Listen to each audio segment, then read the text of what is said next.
Hi అండి, అందరు బాగున్నారా? నా స్టైల్లో చికెన్ కర్రీ చేస్తున్నానండి. ఈరోజు కల్లుప్పు వేసుకొని చికెన్ని మంచిగా క్లీన్ చేసుకోవాలండి.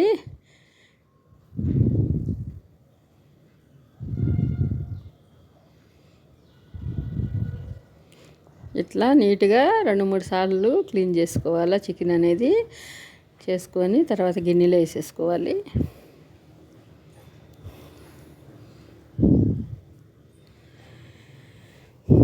తర్వాత స్పూన్ పసుపు వేసుకోవాలి. ఆ తర్వాత కల్లుప్పు వేసుకోవాలండి. ఉడికేటప్పుడు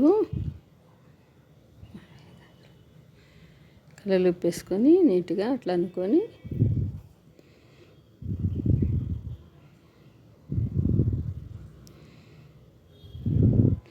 ఉల్లిపాయలు వేసుకోవాలండి. కొన్ని ఉల్లిపాయలు కూడా వేస్తాము మేము చికెన్ ఉడకబెట్టుకునేటప్పుడు. కరివేపాకు కూడా వేసుకోవాలి.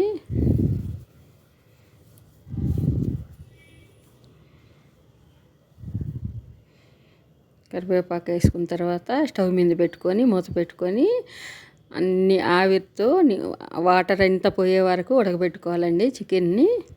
తర్వాత వేరే గిన్నె పెట్టుకొని కొంచెం 5-6 స్పూన్లు నూనె వేసుకోవాలండి. చికెన్ కొంచెం నూనె ఎక్కువ పడుతుందండి.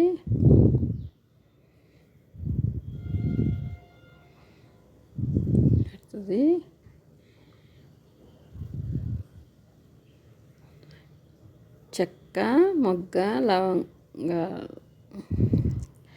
యాలకులండి వేసేసుకొని తర్వాత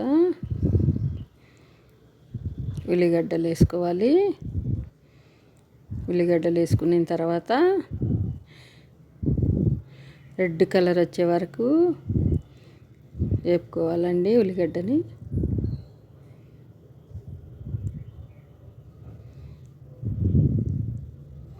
ఆ తర్వాత మసాలాకి రెడీ చేసుకుంటానండి అన్నీ.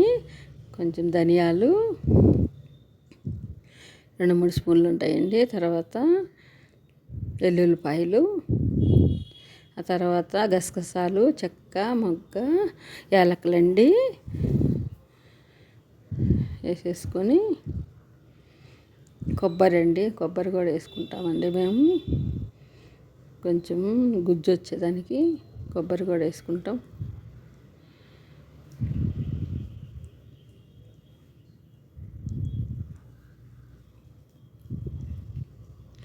అట్లా 2 తిప్పులు తిప్పుకొని కొంచెం మెత్తగా అయిన తర్వాత మళ్ళా అల్లం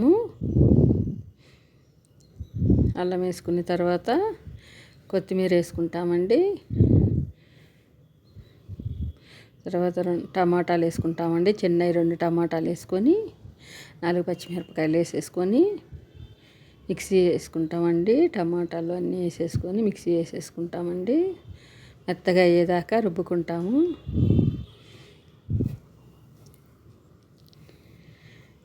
అట్లా మెత్తగా రుబ్బుకోవాలండి మసాలాని.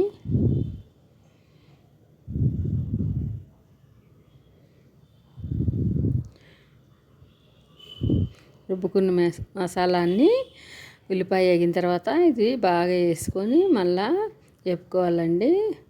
మసాలా అంతా మంచిగా ఉడకబెట్టుకోవాలండి.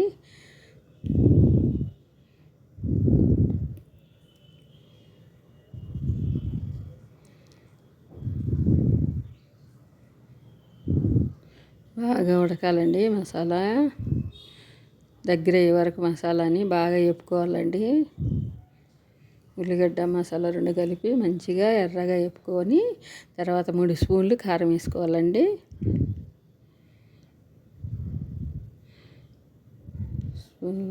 కారం వేసుకొని మళ్ళీ వేపుకోవాలండి. అట్లా దగ్గర వచ్చే వరకు బాగా గట్టిగా అయ్యేదాకా మసాలాని వేపుకోవాలండి. వేపుకున్న తర్వాత మనం చికెన్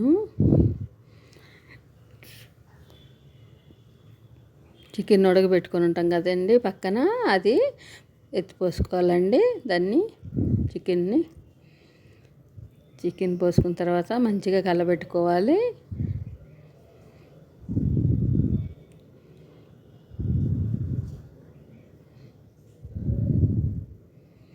కలపెట్టుకొని మళ్ళీ మొత్తం ఒక గ్లాస్ నీళ్ళు పోయాలండి.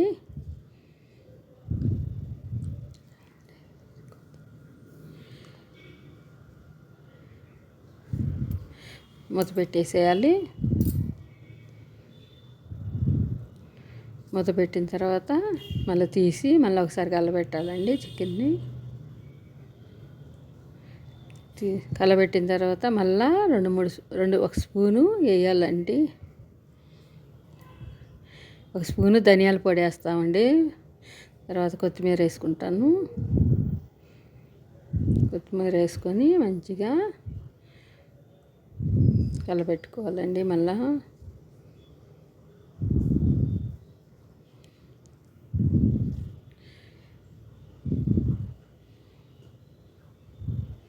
చూసారండి నా వేడి వేడి చికెను. మీకు నచ్చినట్టయితే నా చికెన్ని సబ్స్క్రైబ్ చేసుకోండి, లైక్ చేయండి.